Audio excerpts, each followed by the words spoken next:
খাবারে মুখরোচক স্বাদ আনতে মাছ ও সবজিতে কুমড়ো বড়ির প্রচলন দীর্ঘদিনের।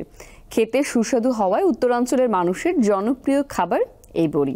কুমড়ো বড়ি যত্ন সহকারে তৈরি করেন নওগাঁর গ্রামীণ নারীরা। কুমড়ো বড়ির মূল উপকরণ মাসকলাইয়ের ডাল। জাতা কলে এই ডাল গুঁড়ো করে এর সাথে চাল কুমড়া, পাঁচফোড়ন, কালোজিরা ও মৌরি মিশিয়ে মিশ্রণ তৈরি করা হয়।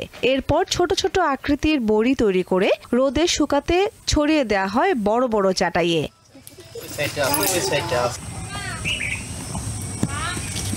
চাল কুমড়ার মিশ্রণ থাকায় সম্ভবত এর নাম হয়েছে কুমড়ো বড়ি।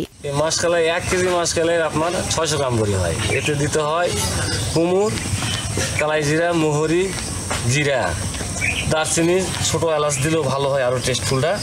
বসাই আমরা ফেনাই বসানোর পর মনে করেন আমরা রোদে দিলে 2 রোদে উঠে 3 রোদে উঠে।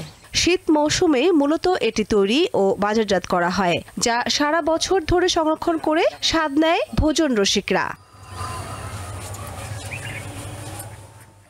কুমড়ো বড়ি সাধারণত বিভিন্ন মাছ ও সব ধরনের সবজি রান্নায় ব্যবহার করা হয়। এতে খাবারের স্বাদ ও পুষ্টিগুণ বেড়ে যায় কয়েক গুণ। শুধু তাই নয়, আলাদাভাবে ভর্তা করেও খাওয়া যায় এই বড়ি।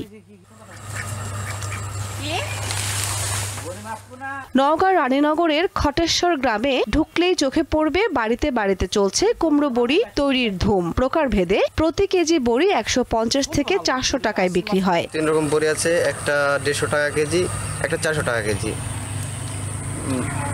যেরকম পছন্দ আমরা সেরকম তাদের জন্য বড়ি তৈরি করে। স্টেশনে নেওয়া যায়, ট্রেনের তুলা নেওয়া যায়, জয়পুরহাট, পাঁচবিবি, বিরামপুর এগুলো পাইকারি দিয়ে। জেলার চাহিদা মিটিয়ে নওগাঁর কুমড়ো বড়ি যাচ্ছে উত্তরাঞ্চল সহ সারা দেশে।